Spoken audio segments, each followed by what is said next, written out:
Daz Dillinger talks about the irony of Harry O now owning death row while Suge Knight is in prison when it was the other way around not so long ago.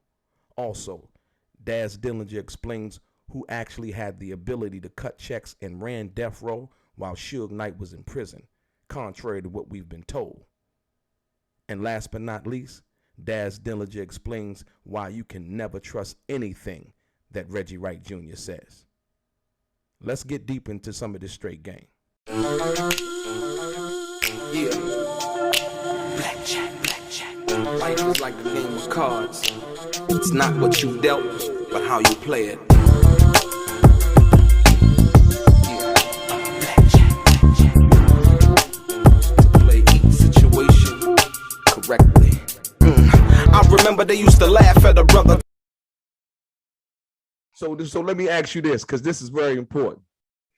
When you talk about death row, yeah, how do you feel in all of the things that, like, you know, we talk about Harry O, and they say, well, Harry O, you know, initially gave him the money, and I pay attention to the pictures of him, Lydia, and David, Lydia, and Suge in jail when he went to visit Suge. What do you think about now Harry O is home free after doing 30 some odd years? And on the flip side, Suge Knight is now doing 28 years, man. It's crazy, right? What do you think about that? The game switches around on you. Wow. You know no, that's true, though. That's true. He was in jail. Now Suge's in jail, and he's out of jail, and he on death row. My point exactly. That's the question. Chess. Yeah. Checkers. Wow. You know what I'm saying? And that was a strategic move him and Snoop did, and I salute them to get it out the white man's hand.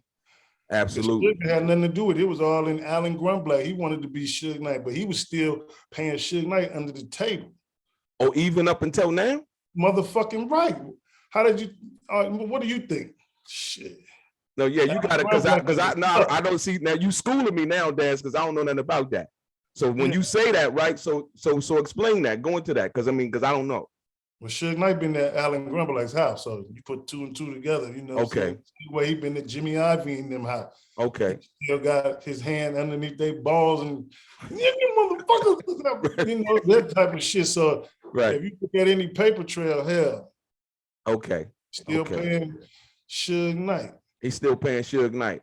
Wow. Something under the table, you know. Yeah, okay, no, I can see that. I can see that. So no, the crazy part. So the Simon Says. So when we get into the Simon Says publishing, that publishing company really didn't mean anything. So check this out. Just on the back of the records.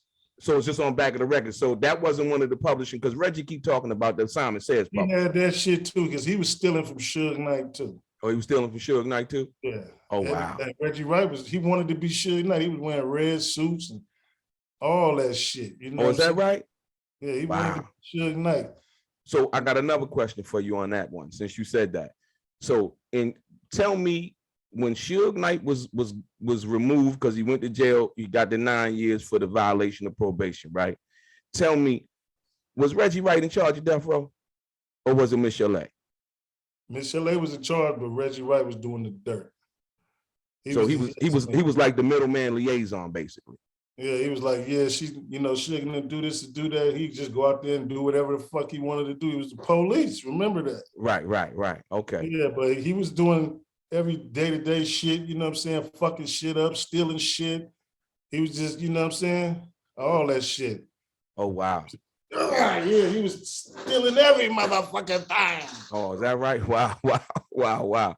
Now, because I wanted to know that, because like I said, the information that I came across when I think about somebody running something, Daz, do you have any contracts? Because I asked Reggie and he said he never signed nothing, right? When you tell me you a boss, like yourself, you a boss, right? Because if somebody come to you, Daz, and you own your publishing, right? And they want to license your publishing, either you or the administrator that you hire to do that usually do that. So when I say that he didn't run it, and the information that I found out from the deposition in court where Suge said that Michel'le was in charge, when you run something, you signing checks and you signing contracts, because you can make moves and power moves like that, the things that really move a label. So do you have any contracts of yours that he signed? He didn't never sign that. Everything that he did was a stamp. Okay. Okay. It had Suge Knight name on there. You just hit the button. Okay. Yeah, because that's what he. Okay, because that's what he said Michel'le was doing. He said Michel'le had the stamp, and he would go to her based on the fact that he would go see Suge and so on and so forth. So I just wanted to clear that up because you was there and you got a lot of checks from Death Row, huh? He had a duplicate. Yes, he was doing this shit and signing his own check. Reggie Wright's a big ass thief. He been stealing from the get-go. Is that right? But you steal from a motherfucker that got $600 million and he locked up in jail, don't know what the fuck is going on. Right. Oh man. You know what I'm saying? And I mean, you would think that a little bit more loyalty to the game would come in play. But like I said, I take it from you, man. If you said that he was stealing, you was there, like I said, and you was getting cut checks. So you know more than I would say, like you say, being the person who probably as a producer on one side of things generated more money than anybody else. I would say that what you're saying is more accurate than most people. You understand what I'm saying? So, hey man, I got the real info. You know what I'm saying? Like I said, I was the last motherfucker there on Death Row. Right. Corrupt, Snoop, everybody left. I just said, fuck it. It's too much music in this motherfucker to be just leaving. Right. I'm gonna pull the motherfucking U-Haul up like I did, and I took all my shit, and I left blank reels, and told the motherfuckers, here go your music right here. Wow. And gave them the blank reels while I took the real shit. Now I got right, and that's crazy because I'm gonna get into that because the taking of the reels. Here's the thing: did you hear about when Tupac wanted to go to the studio to get his masters, but they wouldn't let him get it? Did you know about that? They was doing everybody like that. Wow. They was trying to. You tried the same thing, and they didn't let you do it. I was taking my shit. Fuck that. We was in there strapped. Wow. You know what I'm saying? Fuck the police. You know what I'm saying? Right. We got this shit. We making this shit. You know what I'm saying? And that's what it is, because they was not trying to get us to get a DAT. No type of that, man. Fuck that shit. We made this shit. So when you recorded the song, they wouldn't let you take a copy of the song out the studio. Other people, they wouldn't let it get a time. I was always getting a copy of my shit. You know what I'm saying? Okay. So what you were making on tape or just DAT or what? I'll be the only one in the studio. I got all the dads and shit. I'm making shit, doing what I'm doing. You know what I'm saying? Never let the left hand know what the right hand doing. You know? Right. So no, but did you know that Tupac was as hot as he was, as far as them not being able to let him do that? And then after he did that, I'm gonna ask you this: did you ever know that Tupac had fired Reggie Wright? Yeah, did you know about that? Did you know about that letter at that particular time? No, I just heard Tupac's overseeing. I fired that motherfucker. Okay, so you didn't really know the intricacies. You just overheard him saying that. No, he was talking to us. You know what I'm saying? Like, yeah, I fired that motherfucker. Wow. And he didn't say why. He just said just errors and shit, just errors. Just errors, right. Errors. Okay. He talked politically, soldierly. You know what I'm saying? Right. Just like if your shit ain't tight, you got to go. I feel what you're saying. No, the reason why I asked that because recently I came across the letter that Yasmin Fula had. What's her name, Daz? And this is very, very important, man. Paperwork don't lie, man. Yeah, absolutely. All the facts that you got. Hey, I've been watching this straight game. You know. Right. So I'm going to ask you this because this is important.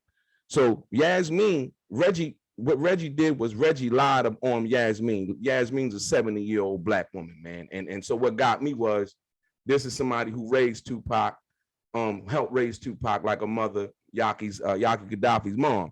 So with that being said, when she put this out, it was in reference to him saying that Tupac had fired her, right? Then Reggie did a video basically saying that he never said that. So when he did that, I pulled up the video in which he did it and I made the video. What I'm trying to ask you is that, how do you feel about what he did in regards to that and the lies that he's been telling in regards to most of the people, or should I say Yasmin in particular? How do you feel about him lying about that and being exposed, man? Man, don't believe shit Reggie Wright say, man. He say anything. You see in the wheelchair, he do anything. Wow. You know, God don't like ugly. You know what I'm saying? Reggie was big as a house. Now look at him. Yeah. It's sad though. It's sad. Like I say, at the end of the day, and like I said, for me, I don't really even go with his health thing because I don't want people to take it the wrong way how we approaching this, because I like to deal with the facts. Because like I say, at the end of the day, when you expose somebody, right, all the rest of the stuff that they talking about, it really doesn't matter. But when you expose them for the lies that they've been telling, then people come to understand their character. Your character is the only thing that you have. You know what I mean? That's why I think people gravitate towards your music and who you are and how authentic you've been over the years. You know what I mean? And so that's the reason why I asked that. But, you know, so. Yeah, one thing about me, to the end, I fought for my music. Daz Dillinger in the building, a legendary hip hop producer, OG to the game, Platinum Plus. Yeah, you know who he is. Your boy DELRAY, straight game.